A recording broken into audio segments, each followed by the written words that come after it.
Lebanon में एक मंदिर के स्ट्रक्चर पर कुछ ऐसे पत्थर लगाए गए हैं जिनको देखकर इंसानी दिमाग दंग रह जाता है।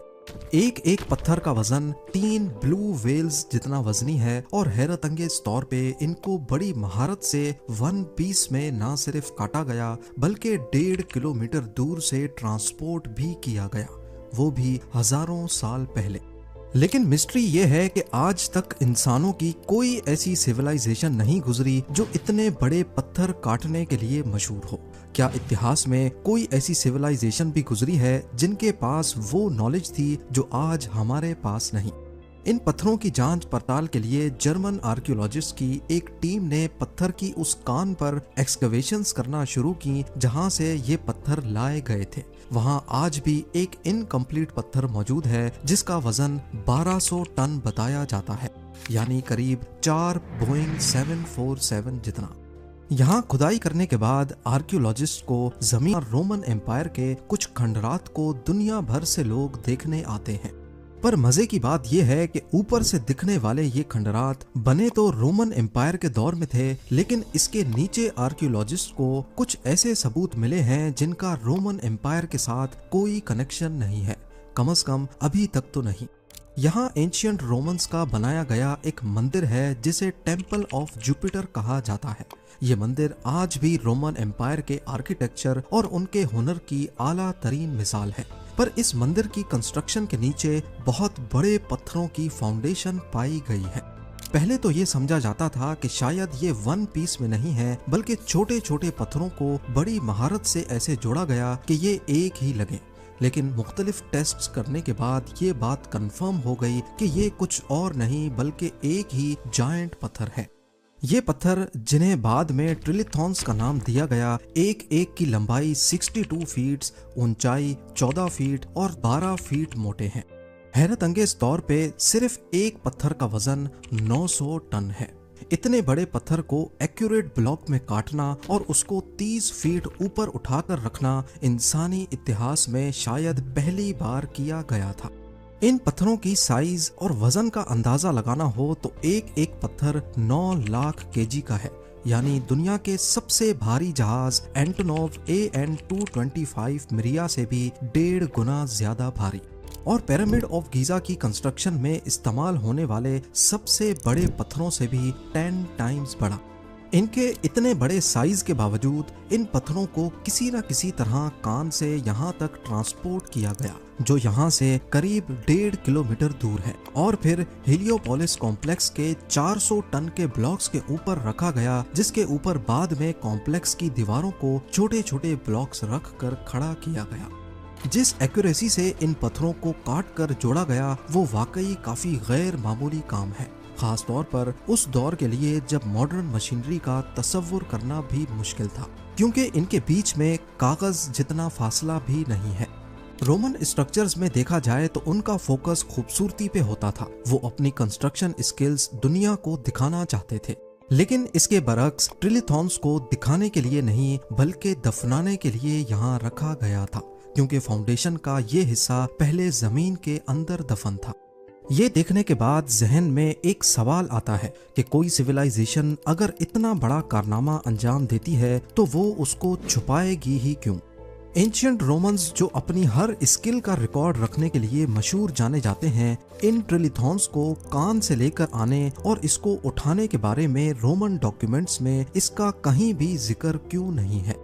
इससे जाहिर होता है कि इस साइट की कंस्ट्रक्शन पूरी तरह एंशिएंट रोमन्स ने नहीं की, बल्कि इन्होंने बनी बनाई फाउंडेशन के ऊपर अपना मंदिर खड़ा किया। इसके अलावा हिस्टोरियंस के मुताबिक रोमन्स के पास जो सबसे बड़ी क्रेन मौजूद थी वो सिर्फ 60 टन का वजन उठा सकती थी, जिसकी वजह से ये इंतहाई नामुमकिन है कि वो इन 900 टन वजनी पत्थर को उठा सके। और रोमन्स जिन पत्थरों को भी क्रेन से उठाते उसके बीच में वो एक खास शक्ल का सुराख करते थे जिसे लुइस होल्स कहते हैं, पर ऐसे कोई सुराख हमें ट्रिलिथॉन्स में नहीं मिलते। अगर रोमन्स की कॉमन इंजीनियरिंग टेक्निक्स का कोई रिकॉर्ड ट्रिलिथॉन को काटने, उठाने और यहाँ तक लाने के बारे में मौजूद नहीं तो फिर इतनी महारत से ये काम किसने अंजाम दिया? टेम्पल ऑफ जुपिटर की असल फाउंडेशन आखिर बनाई किसने? टेम्पल ऑफ जुपिटर के दूसरे पत्थर फिनिशिंग के साथ लगे हैं, जबकि ट्रिलिथॉन्स की फिनिशिंग भी नहीं है और इन पर विंड और सैंड इरोजन के असरात वाज़े तौर पे दिखाई देते हैं कि जैसे ये हजारों सालों से यहीं पर पड़े थे। कई हिस्टोरियंस का ख्याल है कि इन सब चीजों को नजर में रखते हुए ट्रिलिथॉन्स रोमन एम्पायर के दौर के नहीं बल्कि ये 12,000 साल पुराने हैं, यानी रोमन एम्पायर से भी 10,000 साल पहले। जो काम आज के मॉडर्न दौर में करना भी नामुमकिन समझा जाता है, वो उस वक्त आखिर किस सिविलाइजेशन ने और कैसे किया, ये एक ऐसा राज है जिसके बारे में आर्कियोलॉजिस्ट अभी तक कुछ नहीं बता सके। बालबेक में सिर्फ यही ट्रिलिथॉन्स नहीं है जो इंसानी दिमाग को चकरा कर रख दें। टेम्पल ऑफ जुपिटर के कंपाउंड में कई मकामात पे इस तरह के बड़े बड़े पत्थर देखे जा सकते हैं। स्टेयर्स के बराबर में 800 टन के इस पत्थर को देखें, इसको हिलाना तक भी कोई मामूली बात नहीं है। इसके बाद आ जाते हैं साउथ वॉल पे, जहां 400 से लेकर 800 टन के बेशुमार ब्लॉक्स पाए जाते हैं। कुछ जमीन के ऊपर हैं तो कई जमीन के नीचे, पर किसी को भी मालूम नहीं कि ये जमीन में कितना डीप है। इसके बीच की फिटिंग बड़ी सफाई के साथ की गई है और बॉर्डर पे बनी ये लाइन 1 मिलीमीटर से भी छोटी है। ये देखने के बाद ये काम और ज्यादा पेचीदा दिखाई देता है। इन पत्थरों के सरफेस पे कुछ अजीबो गरीब निशानात मौजूद हैं, जैसे आजकल की मॉडर्न माइनिंग मशीनरी की वजह से पत्थरों पे बनते हैं। इन निशानात की लंबाई करीब 10 फीट तक है और ये एक दूसरे से बिल्कुल पैरेलल है। पुराने कदीम दौर के टूल्स की बात की जाए तो इनमें से कोई ऐसा नहीं है जो इस किस्म के निशानात बना सके। कम से कम हिस्टोरियंस के रिकॉर्ड पे तो ऐसा कोई टूल नहीं है। इस तरह के टूल मार्क्स चाइना में यानशान क्वारी के पत्थरों पर भी देखे गए हैं। यहाँ पर एक 16,000 टन वजनी पत्थर का ब्लॉक मौजूद है, जिस पर ठीक उसी तर्ज पे वैसे ही निशानात हैं जैसे बालबेक के पत्थरों पर हैं। इसी तरह जॉर्डन के कदीम शहर पेट्रा में भी ऐसे ही निशानात देखे गए हैं। पहाड़ के पत्थरों को काटकर ये शहर भी कम से कम 2300 साल पहले बनाया गया था। कंपैरिजन किया जाए तो ये निशानात आजकल की मॉडर्न मशीनरी जैसे ही हैं, यानी जमाना कदीम में भी ऐसी टेक्नोलॉजी थी जो मॉडर्न मशीनरी की तरह पत्थरों को काट सकती थी। पर जाहिर है इसका कोई ठोस सबूत अभी तक हिस्टोरियंस के पास नहीं है। अब आ जाते हैं उस कान पर जहां से असल में ये बालबेक के पत्थर लाए गए थे, जिनमें ट्रिलिथॉन्स भी शामिल हैं। Baalbek quarry temple of Jupiter से करीब 1.5 किलोमीटर दूर है और ये एक लाइम स्टोन की कान है। यहाँ पर कुछ आधे कटे हुए पत्थर अभी तक मौजूद हैं। ये ज्यादा हैरानकुन है क्योंकि ये टेम्पल ऑफ जुपिटर और कॉम्प्लेक्स में लगाए गए पत्थरों में सबसे बड़े हैं। कान पे ये आधा कटा हुआ पत्थर प्रेग्नेंट वुमेन के नाम से जाना जाता है। इसका ये नाम कैसे पड़ा, इसके बारे में कई कहानियां मशहूर हैं। 68 फीट लंबा, 14 फीट ऊंचा और 14 फीट मोटा। एरिया के हिसाब से इसका वजन 1200 टन कैलकुलेट किया गया है। ये पत्थर एक एंगल पे पड़ा हुआ है, जबकि इसका निचला हिस्सा अभी भी कान के पत्थर से जुड़ा हुआ है। जिन्होंने भी इसको इस शेप में काटा है, उनको इसका निचला हिस्सा अलग करने का मौका नहीं मिला और शायद बीच में ही उनको ये काम छोड़ना पड़ गया, वरना शायद ये पत्थर भी आज हमें टेम्पल ऑफ जुपिटर की साइट पर ही नजर आता। इस पत्थर के बॉटम पर आज भी उसी तर्ज के निशानात मौजूद हैं जो टेम्पल ऑफ जुपिटर के दूसरे पत्थरों पर देखे गए हैं। स्विट्जरलैंड के यांगफ्राउ पार्क में प्रेग्नेंट वुमेन स्टोन का एक मॉडल रखा गया है, जिसके गिर्द कुछ मॉडर्न क्रेन्स के मॉडल्स खड़े किए गए हैं। दिखाने का मकसद सिर्फ इतना है कि प्रेग्नेंट वुमेन स्टोन को अगर आज के दौर में भी उठाना हो तो करीब 20 क्रेन्स मिलकर ये काम कर सकती हैं। वो भी सिर्फ तब जब पत्थर के आसपास 50-60 फीट तक क्रेन्स खड़े करने की जगह हो। पहले प्रेग्नेंट वुमेन स्टोन आधा जमीन के अंदर धंसा हुआ था, लेकिन 2014 में आर्कियोलॉजिस्ट की एक टीम ने यहाँ एक्सकेवेशन की तो मालूम पड़ा कि जमीन के अंदर भी ये कान से अलग था। सिर्फ इस ब्लॉक का बॉटम आज भी कान से जुड़ा हुआ है, यानी हजारों सालों तक ऐसे ही पड़े रहने की वजह से मिट्टी की लेयर ने इसे जमीन के अंदर धंसा दिया था। साइंसदानों का मानना है कि मिट्टी की लेयर का सिर्फ 1 इंच तकरीबन 80 से 100 सालों के दरमियान जमा होता है। प्रेग्नेंट वुमेन स्टोन की पुरानी पिक्चर्स में देखा जाए तो तकरीबन ये 10 फीट तक अंदर धंसा हुआ है, यानी 120 इंच।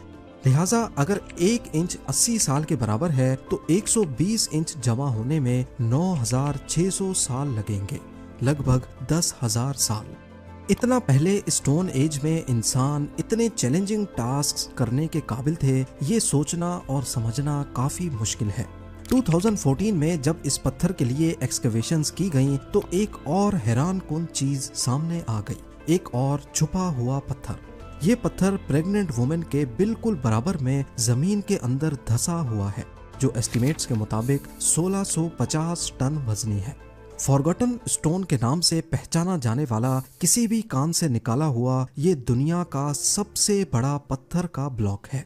ये तो सिर्फ ब्लॉक का वो हिस्सा है जो ऊपर ऊपर से ही नजर आ गया। कान के अंदर कितना डीप और क्या क्या छुपा है इसके बारे में फिलहाल कुछ भी नहीं कहा जा सकता। ये पत्थर आज के साइंटिस्ट्स, जिनमें इंजीनियर्स और आर्कियोलॉजिस्ट भी शामिल हैं, के लिए एक मिस्ट्री बना हुआ है।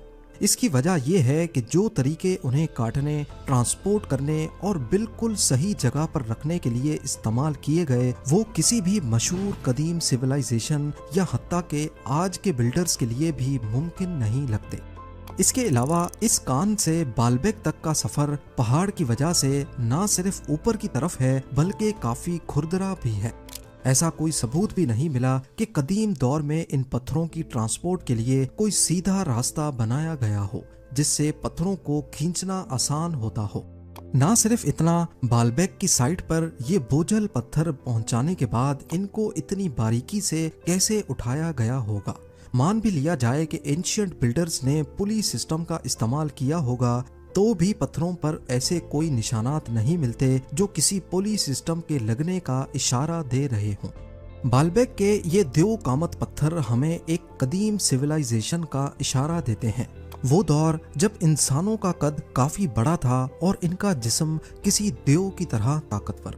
मुख्तलिफ रिलीजियस बुक्स जैसा कि बाइबल, कुरान और हिंदी स्क्रिप्चर्स में भी ऐसे इंसानों का जिक्र है जो काफी लंबे और ताकतवर थे।